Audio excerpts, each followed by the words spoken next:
قال اللہ عز وجل فی کلامہ المجید والفرقان الحمید اعوذ باللہ من الشیطان الرجیم وَاعْبُدُوا اللَّهَ وَلَا تُشْرِكُوا بِهِ شَيْئًا وَبِالْوَالِدَيْنِ إِحْسَانًا وعن عبد الله بن مسعود رضی اللہ تعالی عنہ قال سألت النبي صلی اللہ علیہ وسلم أي العمل أحب إلى الله فقال رسول الله صلى الله عليه وسلم الصلاة على وقتها قال ثم أي قال بر الوالدين قال ثم أي قال الجهاد في سبيل الله رواہ البخاری۔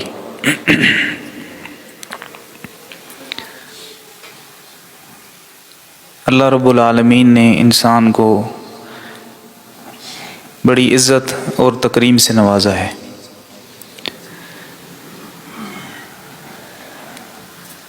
ایک نیک صالح انسان کی اللہ کے نزدیک بڑی قدر و قیمت ہے۔ قرآن و حدیث کا مطالعہ کر کے دیکھیں، پتہ چلتا ہے کہ اللہ تعالیٰ نے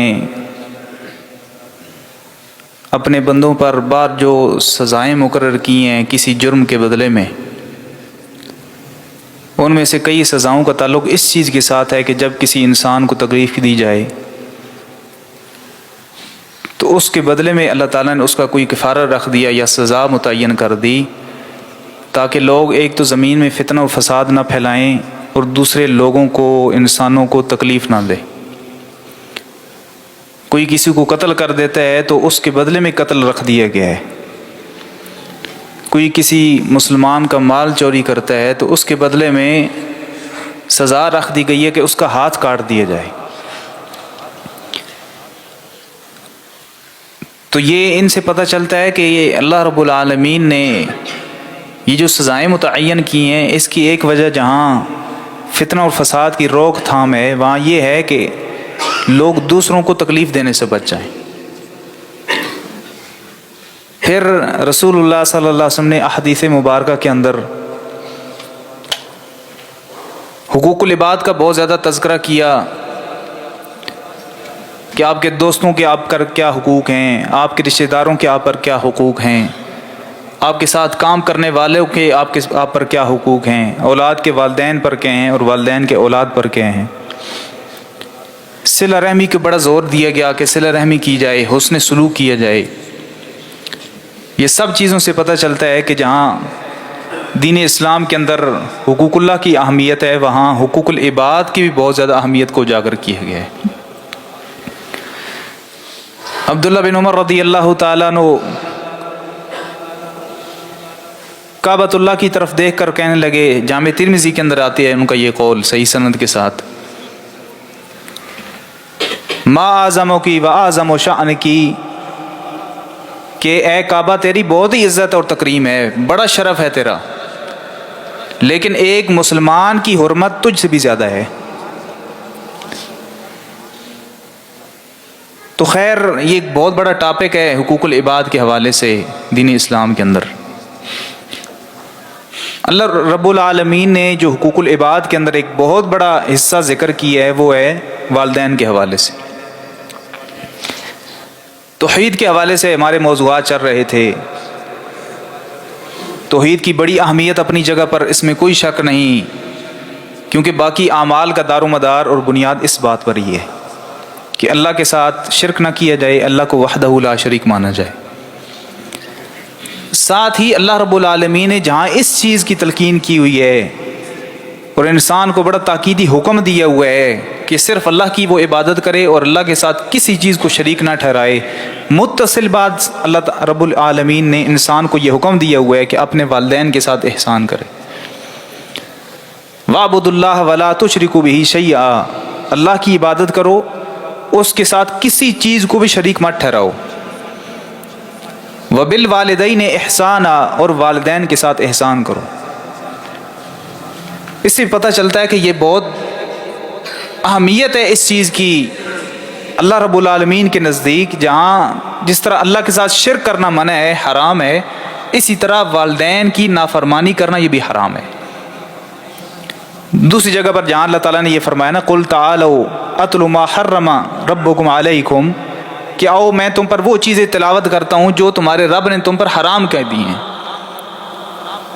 ایک تو یہ کہ تم اللہ کی عبادت کرو، اللہ کے ساتھ شرک نہ کرو، ایک چیز یہ، اور ساتھ یہ ہے کہ والدین کے ساتھ احسان کرنا، ان کی نافرمانی نہ کرنا۔ تو والدین کی جس طرح شرک کرنا حرام ہے، ناجائز ہے اور گناہ ہے، اسی طرح والدین کی نافرمانی کرنا یہ بھی گناہ ہے، اور یہ گناہ کبیرہ کے اندر شامل ہے۔ جو نبی صلی اللہ علیہ وسلم نے بڑے بڑے گناہ گنوائے ہیں نا احادیث مبارکہ کے اندر، کبیرہ گناہوں کا جہاں تذکرہ کیا ہے، ان میں سے کبیرہ گناہ ایک یہ بھی ہے والدین کی نافرمانی کرنا۔ جس طرح وہ حدیث بھی آتی ہے صحیح بخاری میں، ان اللہ حرم علیکم عقوق الامہات، اللہ نے حرام کر دی ہے تم پر ماؤں کی نافرمانی کرنا۔ دوسری حدیث میں آتا ہے من الکبائر شتم الرجل والدی، کہ کبیرہ گناہوں میں سے ہے کہ کوئی بندہ اپنے والدین کو گالی دے۔ اس چیز کی میں آگے وضاحت کرتا ہوں۔ پھر اور کئی ایسی آیات آپ دیکھیں، وَقَضَىٰ رَبُّكَ أَلَّا تَعْبُدُوا إِلَّا إِيَّاهُ وَبِالْوَالِدَيْنِ إِحْسَانًا، اور فیصلہ کیا تیرے رب نے، وَقَضَىٰ رَبُّكَ، فیصلہ کیا تیرے رب نے، اللہ تعبدوا إِلَّا إِيَّاهُ، کہ تم صرف اسی کی ہی عبادت کرو، یہ اللہ کا فیصلہ ہے۔ وَبِالْوَالِدَيْنِ إِحْسَانًا، اور والدین کے ساتھ احسان کرو۔ پھر اس آیت کے اندر اور اللہ تعالیٰ نے اس چیز کو بہت زیادہ واضح کر دیا، اما یبلغن عندک الکبر احدہما او کلاہما، اگر والدین دونوں ماں اور باپ یا ان میں سے ایک او احدہما وہ تیرے پاس بڑھاپے کو پہنچ جاتے ہیں، فلا تقل لہما اف ولا تنہرہما، تو پھر ان کو اف تک نہ کہو اور نہ ان کو جھٹکو۔ اب بالکل یہ کم سا ایک درجہ بیان کر دیے، اف تک نہیں کہنی، اس کا مطلب ہے کہ جھڑکنا، ڈانٹ ڈپٹ کرنا، گالی گلوچ کرنا، مارنا پیٹنا یہ تو آٹومیٹکلی حرام ہو جائے گا۔ جب اف تک کہنا حرام کر دیا اور اس سے منع کر دیا تو اس کا مطلب ہے کہ اس سے زیادہ جو ہے وہ کچھ کرنا وہ تو بالکل آٹومیٹکلی ویسے ہی حرام ہو گیا ہے۔ آگے فرمایا وَقُلْ لَهُمَا قَوْلًا كَرِيمًا، ان کے لیے نرم بات کرو، عزت والی بات کرو، نرم لہجے سے بات کرو، بات کرنی بھی ہے والدین سے تو نرم لہجے سے بات کرو۔ آگے پھر فرمایا وَخْفِضْ لَهُمَا جَنَاحَ الذُّلِّ مِنَ الرَّحْمَةِ، عاجزی کا پہلو اور بازو ان کے لیے پست رکھو۔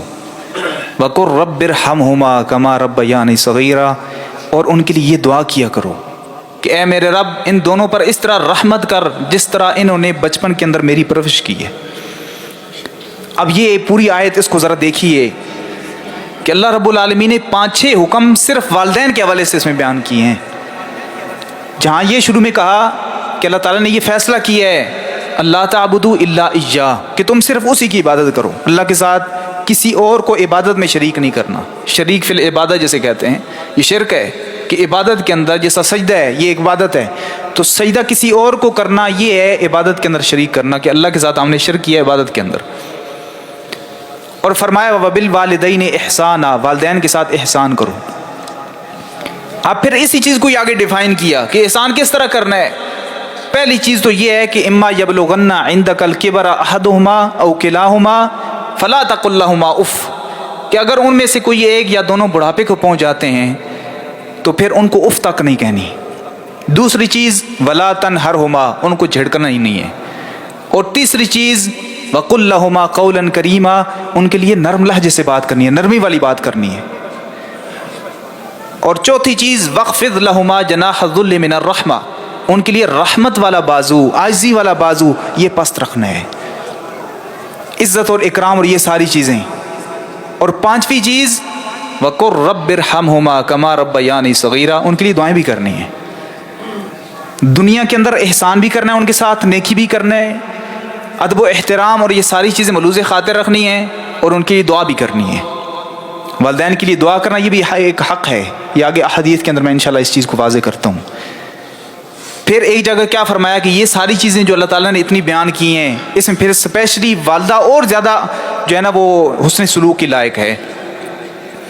پھر اس نے کی اللہ تعالیٰ نے ایک وجہ بھی بیان کی ہے، حملتہ امہ کرہا، ایک جگہ آتا ہے وہنن، کہ اس کی ماں نے بڑی مشقت کے ساتھ اسے اٹھائے رکھا ہے حمل کی حالت میں بھی، اور ایک جگہ فرمایا ووضعتہ کرہا، کہ اس کو جب جنے اس نے اپنی ماں نے تو پھر بھی بڑی مشقت کی حالت میں۔ والدہ کے احسان بہت زیادہ، اس کی قربانیاں بہت زیادہ ہوتی ہیں۔ آپ دیکھ لیں جتنی بھی مخلوق ہے ان میں سے سب سے زیادہ مشکل ترین بچے کو پالنا انسان کا بچہ ہے یہ۔ اچھا، اس میں اللہ تعالیٰ کی ایک بہت بڑی حکمت بھی آپ دیکھ لیں کہ جو جانور ہوتے ہیں حیوانات، ان میں وہ چیز نہیں ہوتی جو ایک انسان کے اندر ہوتی ہے، جو اللہ تعالیٰ نے ایک عقل و شعور رکھا ہوا ہے انسان کے اندر، وہ جانوروں کے اندر نہیں ہوتا۔ اچھا، ان کے لیے یہ چیز مشکل تھی۔ اب دیکھیں بھیڑ کا بچہ دیکھ لیں آپ، کہ وہ جو ہی پیدا ہوتا ہے تو کچھ ہی لمحات کے بعد وہ کھڑا ہو جاتا ہے، اپنی ماں کا دودھ پینا شروع کر دیتا ہے۔ اچھا، اگر اس کے لیے یہ چیز جس طرح انسانوں کے لیے ہوتی ہے کہ انسان کا بچہ بڑی مشکل میں اس کو پلتا پڑتا ہے، جانوروں کے لیے ہوتی تو یہ ایک ان کے لیے امپاسبل چیز تھی، ناممکن تھا۔ انسان اپنے بچے کی تکلیف کو محسوس کر لیتا ہے کہ اس کو کہاں پر تکلیف ہے اور کیا معاملات ہیں سارے، جبکہ جانوروں کے لیے یہ چیز مشکل تھی۔ انسان کا بچہ جو ہے بڑی دیر لگتی ہے، اس کے بعد پھر چلنے پھرنے کے قابل ہوتا ہے، اگر جانوروں کا معاملہ بھی ایسا ہوتا تو ان کے لیے یہ مشکل چیز ہو جاتی۔ تو اللہ تعالیٰ نے ہر چیز کی ضروریات کو سمجھتے ہوئے یہ معاملات جو ہیں وہ اس کو اسی طرح انتظام چلایا ہے کائنات کا۔ تو خیر، اب والدہ کی قربانیاں بھی آپ دیکھ لیں، حمل کی حالت میں ہے تب بھی مشقتیں ہیں، اور جب بچہ جنے ہے اس کے بعد تو مشقتیں ہی مشقتیں ہیں۔ لیکن افسوس کی بات یہ ہے کہ انسان اپنا بچپن پھر بھول جاتا ہے، جب وہ بڑا ہوتا ہے تو پھر وہ یہ ساری چیزیں بھولا ہوتا ہے کہ میری والدہ نے میرے لیے کیا کیا قربانیاں دی ہیں، والد نے میرے لیے کیا کیا قربانیاں دی ہیں۔ اس وقت پھر وہ اپنا یہ ایک چیز سوچتا ہے کہ ہاں میں والدین کے لیے یہ کر رہا ہوں۔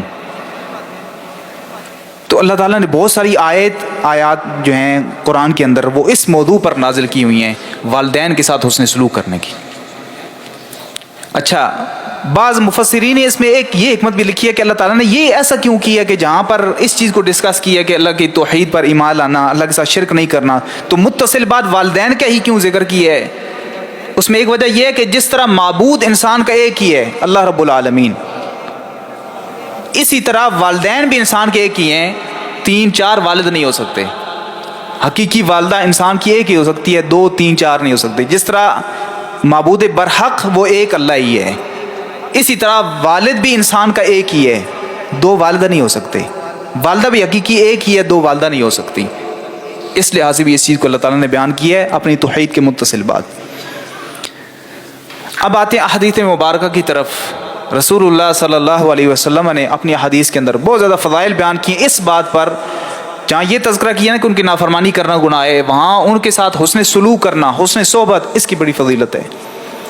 عبداللہ بن مسعود رضی اللہ تعالی عنہ بیان کرتے ہیں کہ میں نے نبی صلی اللہ علیہ وسلم سے سوال کیا، صحیح بخاری میں یہ حدیث آتی ہے،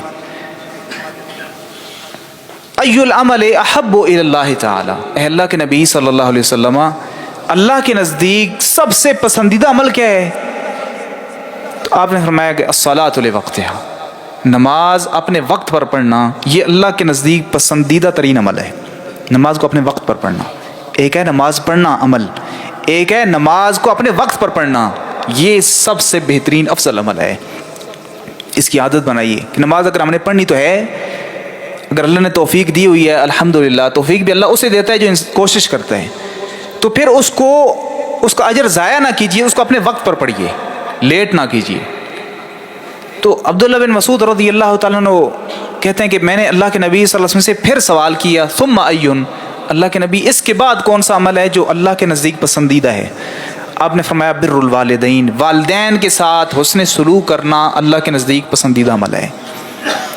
پھر میں نے سوال کیا، اے اللہ کے نبی صلی اللہ علیہ وسلم،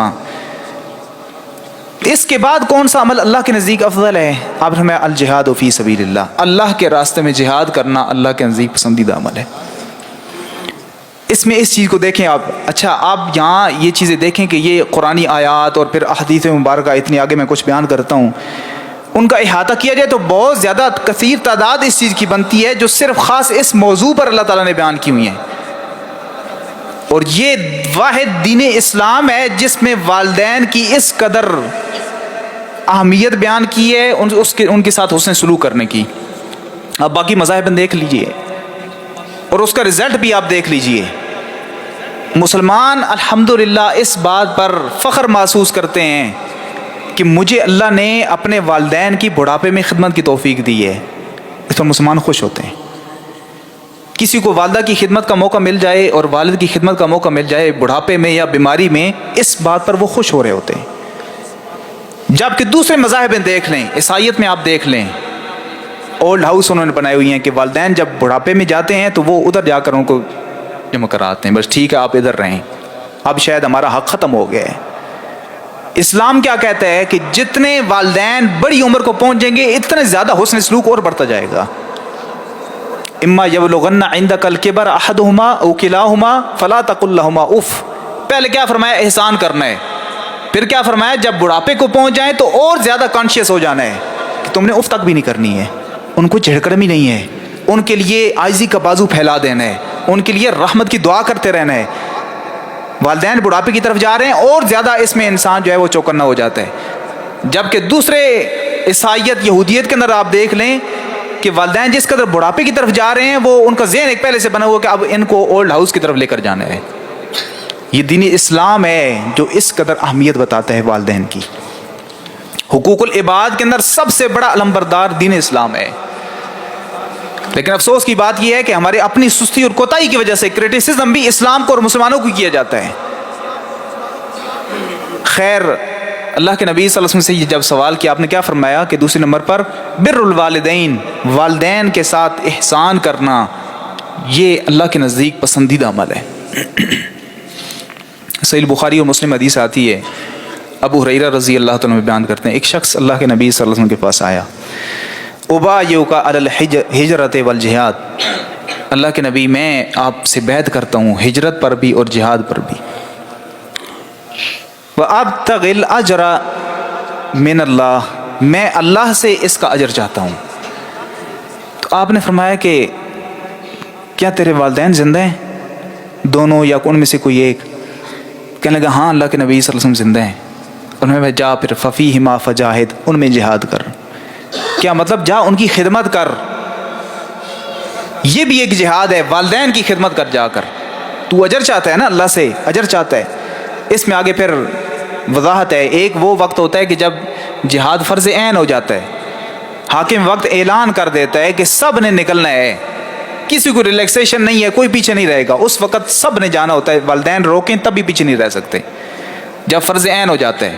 ایک وہ کنڈیشن ہوتی ہے جب فرض کفایہ ہوتا ہے کہ حاکم وقت نے اعلان نہیں کیا، کچھ لوگ جا رہے ہیں، سب پر حکم جاری نہیں ہوا، تو اس صورت میں بندہ دیکھے کہ میرے والدین، ایسا نہ ہو کہ ایک بندہ گھر میں اکیلا ہے، وہ ماں باپ کا اکلوتا ہے، اور وہ اگر جائے گا تو پیچھے والدین کی خدمت کرنے والا کوئی نہیں ہے. اس صورت میں والدین کی خدمت کرنا پھر زیادہ افضل عمل ہو جاتا ہے. یہ بات اچھی طرح ذہن نشین رکھیے. ہمارے بعض بھائی کیا کرتے ہیں، انہیں پتہ بھی ہوتا ہے کہ ہمارے والدین بڑھاپے کی عمر میں ہیں، پیچھے ان کی خدمت کرنے والا کوئی نہیں ہے، ہم جا رہے ہیں جی 4 مہینے کے لیے، ہم جا رہے ہیں سال کے لیے. دین اسلام اس وقت کیا کہتا ہے کہ والدین کے ساتھ اس نے سلوک کیجیے. اب یہ جہاد کوئی عام عمل نہیں ہے، اسلام کی چوٹی ہے. صحابی نے کیا کہا تھا، اللہ کے نبی میں جہاد کے لیے جانا چاہتا ہوں. آپ نے کیا فرمایا؟ والدین ہیں، میں جا ان کی خدمت کر.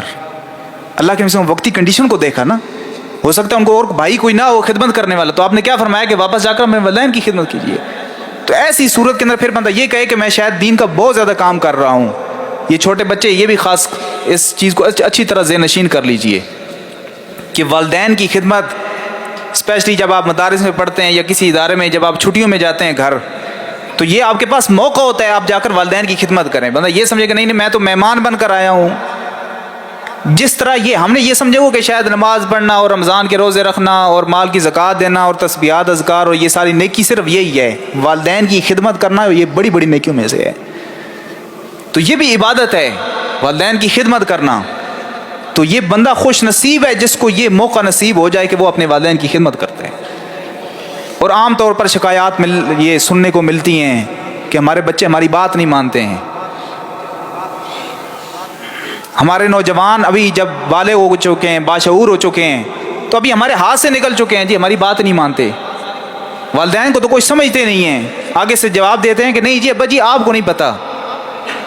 تو ان کو غور و فکر کرنی چاہیے. آپ کی کامیابی کے اندر آپ کی والدین کی دعاؤں کا بہت بڑا رول ہے. بات یاد رکھیے, آپ کی کامیابیوں کے اندر والدین کی دعاؤں کا بہت بڑا رول ہے. اور والدین سے دعائیں لیں, اور دعاؤں کا بہت بڑا دروازہ ہے والدین, بہت بڑا دروازہ ہے. ایک اور صحابی آئے, سنن نسائی میں حدیث آتی ہے, انہوں نے بھی اسی طرح کا کوئی سوال کیا تو اللہ کے نبی صلی اللہ علیہ وسلم نے فرمایا کہ تیرے والدین ہیں, والدہ ہے؟ تو ہاں اللہ کے نبی سے میری والدہ تو ہے. آپ نے فرمایا کہ پھر اس کی خدمت کر. فَإِنَّ الْجَنَّةَ عِنْدَ رِجْلِهَا, جنت اس کے پاؤں کے پاس ہے. ایک حدیث میں تحت رجلها کے الفاظ آتے ہیں کہ جنت اس کے پاؤں تلے ہے. کیا مطلب کہ والدہ کی خدمت کر کے انسان جنت خرید سکتا ہے.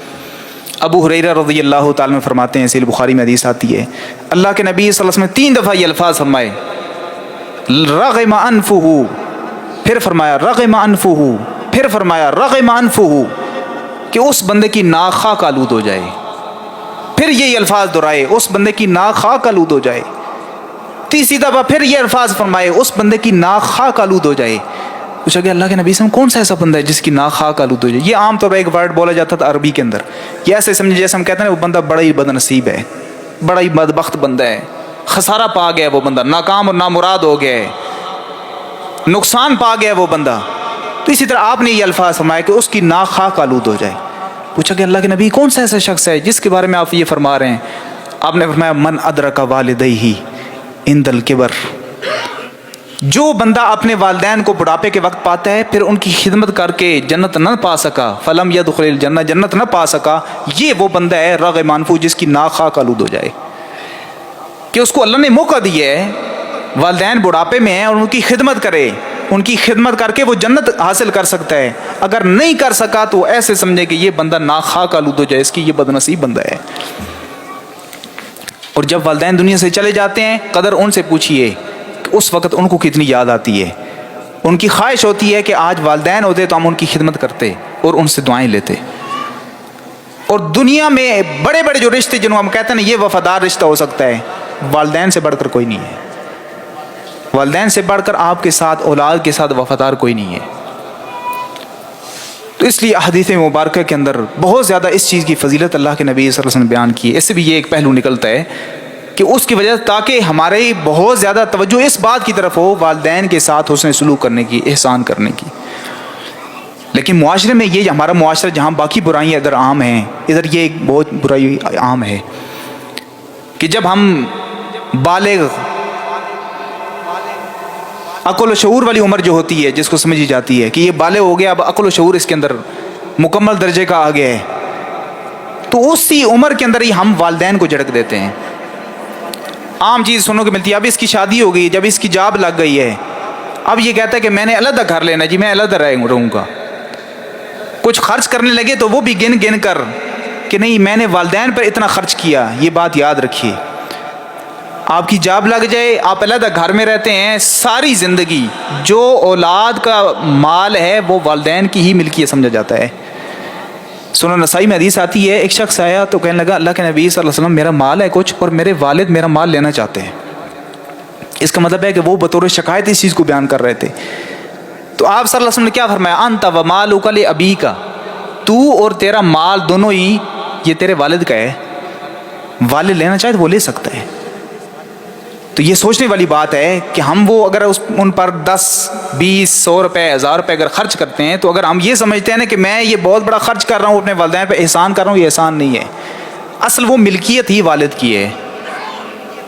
تو والدین پر اگر خرچ کرنے کی کس کو توفیق مل گئی ہے تو یہ بہت بڑی خوش نصیبی ہے, اس پر اجر ہے.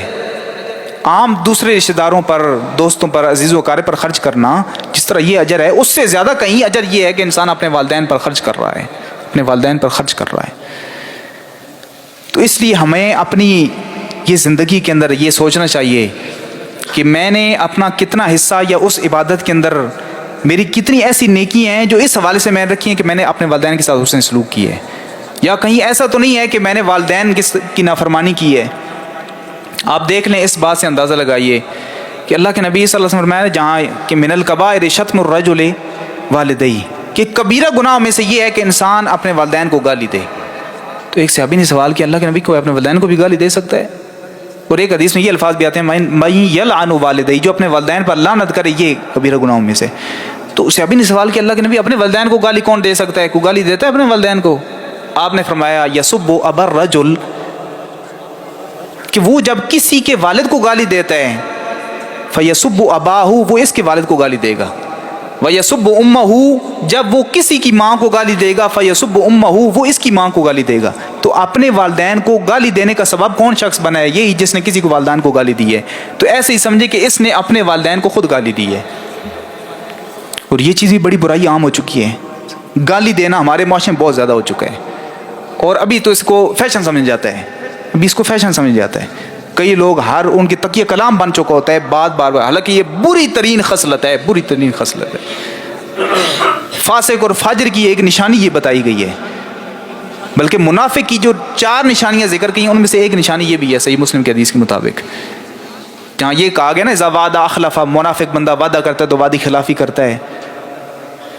وَإِذَا تُؤْمِنَ خَانَ، امانت رکھی جائے تو خیانت کر جاتا ہے. وَإِذَا حَدَّثَ كَذَبَ، بات کرتا ہے تو جھوٹ بولتا ہے. اور فرمایا وَإِذَا خَاصَمَ فَجَرَ، لڑائی جھگڑا ہوتا ہے تو یہ گالیاں دیتا ہے. یہ منافق کی نشانی بتائی گئی ہے.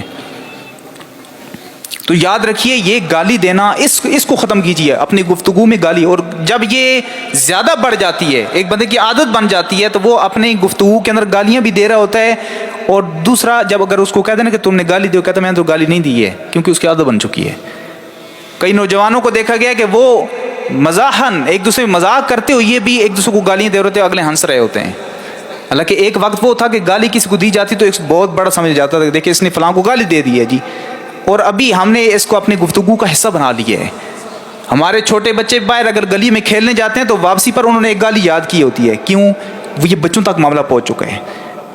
اچھا اس میں خرابیاں کچھ ہماری بھی ہوتی ہیں کہ بچہ اگر چھوٹا گالی دیتا ہے یا ایسا برا لفظ کہتا ہے تو والدین یا بہن بھائی جو بیٹھے ہوتے ہیں وہ اس پر ہنسنا شروع کر دیتے ہیں کہ دیکھیں یہ چھوٹا ہے، اتنی بڑی بات کر دی ہے.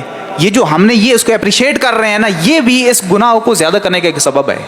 کیونکہ جب آپ اس ایک بری چیز پر خوش ہو رہے ہیں تو بچہ آٹومیٹکلی سمجھ جائے گا کہ شاید یہ کوئی بری چیز میں نے نہیں کی ہے یا برا کام نہیں کیا جس پر ہنسا جا رہا ہے. فوراً ریئیکٹ ایسا ہونا چاہیے کہ آپ کا بچہ سمجھے کہ یہ میں برا کام کر رہا ہوں. تو اسی طرح اپنے والدین کو گالی دینا، آپ نے کس چیز کو کہا گیا کہ جب کسی کے والدین کو گالی دیں گے تو وہ آپ کے والدین کو جب گالی دے گا تو آٹومیٹکلی اس کا مطلب یہ ہوا کہ اپنے والدین کو گالی دینے کا سبب میں بناؤں جس نے کسی کے والدین کو گالی دی ہے. تو اللہ کے نبی صلی اللہ علیہ وسلم نے اس سے سخت منع کر دیا. تو یاد رکھیے اس حوالے سے یہ ایک بہت بڑا حصہ ہے جو اللہ کے نبی صلی اللہ علیہ وسلم نے اپنے والدین کے حوالے سے بیان کیا، ان کے ساتھ ان کی زندگی میں حسن سلوک کرنا. والدین دنیا سے چلے گئے ہیں، ایک تو یہ ہے کہ وہ دنیا میں ہیں، اللہ نے موقع نصیب کی ہے تو ان کی خدمت کریں، ان سے دعائیں لیں، ان کے ساتھ حسن سلوک کریں. ایک ہے والدین چلے گئے ہیں پھر بھی بعد میں حسن سلوک کا کہا گیا ہے. وہ کیسے؟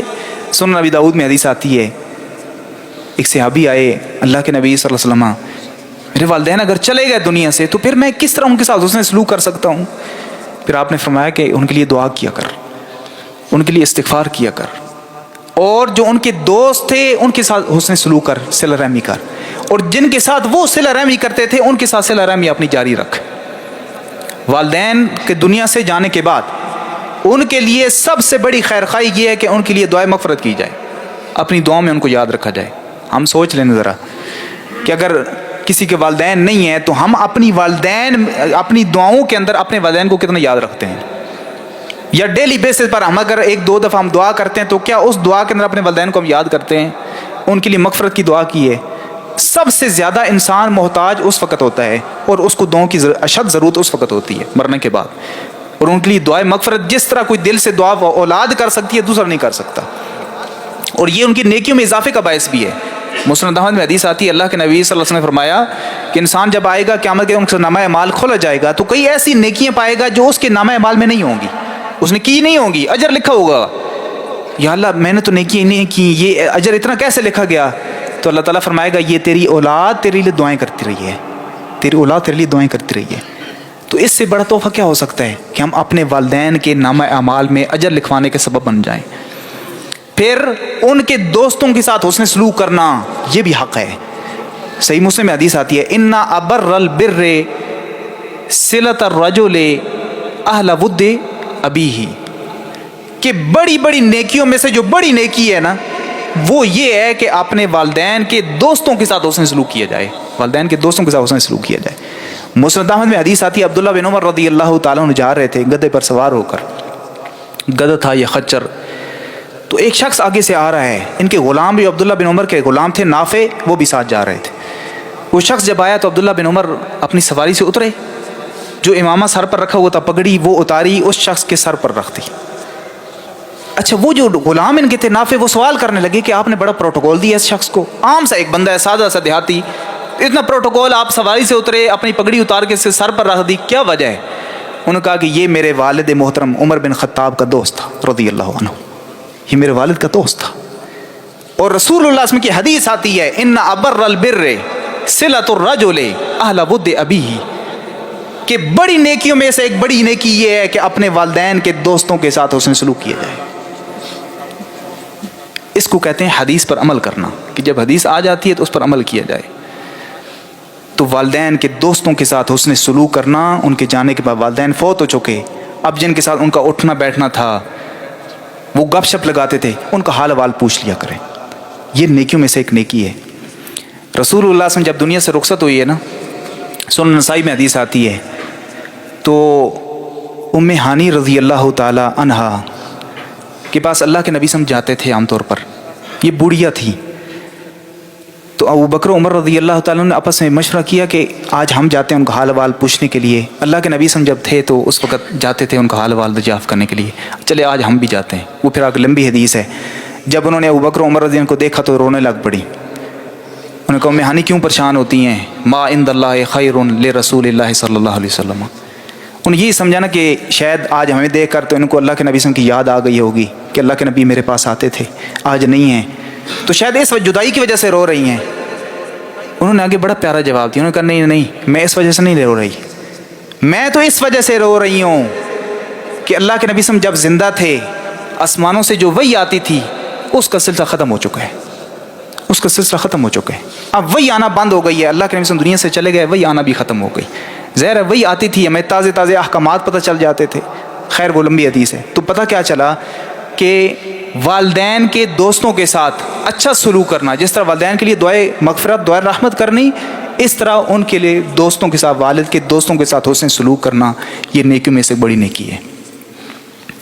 اور اسپیشلی پھر والدہ، ان کے احسانات کی قیمت آپ نہیں چکا سکتے، یہ حقیقت ہے۔ والدہ کی جو نیکی ہیں اپنی اولاد کے ساتھ اور حسن سلوک ہے، اس کی قیمت انسان نہیں چکا سکتا۔ اور والدہ ایک ایسی چیز ہے اللہ تعالیٰ نے فطری طور پر اس کے دل میں جو نرمی اور محبت اولاد کے لیے رکھی ہوئی ہے نا، وہ دنیا کائنات میں کسی اور انسان کے دل میں نہیں ہے۔ وہ والدہ چاہے چرند پرند کی ہی ہو جائے، وہ حدیث مشہور آپ نے سنی ہوگی، وہ ایک چڑیا کے بچے ہی تھی نا، ایک صحابی نے اٹھا لیے گھونسلے سے، تو اللہ کے نبی نے کیا فرمایا، اس چڑیا کو اس کے بچوں کی وجہ سے کس نے تکلیف دی ہے، جاؤ اس بچوں کو جا کر گھونسلے میں رکھ کے آؤ۔ تو والدہ والدہ ہی ہوتی ہے، تو انسانوں کی والدہ پھر ظاہر ہے اس کا بڑا مقام ہے۔ اللہ کے نبی نے 3 دفعہ فرمایا تھا، ایک دیہاتی آیا، اللہ کے نبی سے سوال کیا، من احق الناس بحسن صحابتی، اللہ کے نبی سب سے زیادہ میرے حسن سلوک کا حقدار کون ہے؟ آپ نے فرمایا تیری والدہ۔ کہنے لگا ثم ایون، اللہ کے نبی پھر کون ہے؟ آپ نے فرمایا تیری والدہ۔ اللہ کے نبی پھر کون ہے؟ آپ نے فرمایا تیری والدہ۔ اللہ کے نبی پھر کون ہے؟ آپ نے فرمایا تیرا والد۔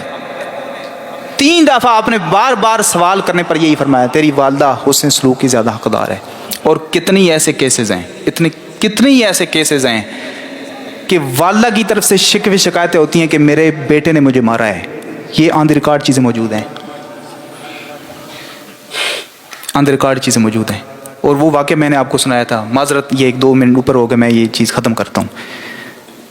یہ امریکہ میں ایک میگزین چھپا، اس میں یہ آرٹیکل کسی نے شائع کروایا، والدین کے ٹاپک پر تھا، یہ پہلے میں آپ کو سنا چکا ہوں کہ وہ والدہ، اس کا بچہ آکسفورڈ یونیورسٹی میں پڑھتا تھا۔ یہ ان لوگوں کی باتیں کر رہا ہوں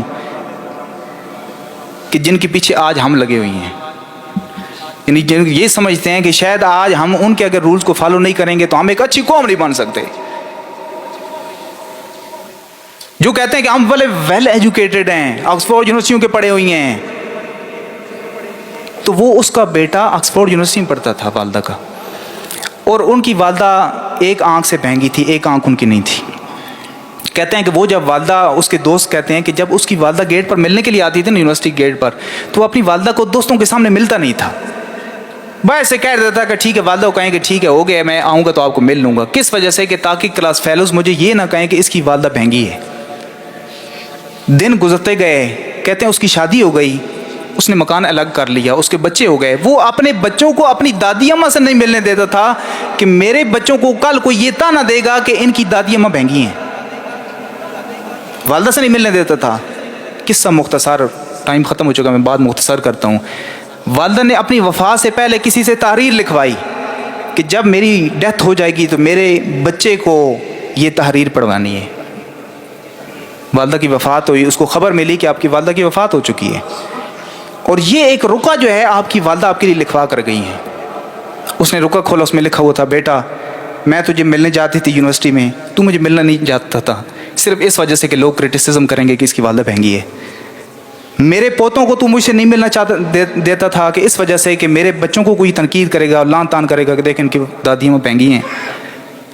تو وہ میں نے راز جو اپنے دل میں چھپایا ہوا تھا نا، وہ یہ تھا کہ جب تو بچپن کی عمر میں تھا، تیرا ایکسیڈنٹ ہوا تھا، تیری ایک آنکھ ضائع ہو گئی تھی، تو میں نے اپنی آنکھ اس کا آپریشن کروایا اور اپنی آنکھ تجھے عطیہ کی تھی کہ میرے بیٹے کو کل کوئی بہنگا نہ کہے۔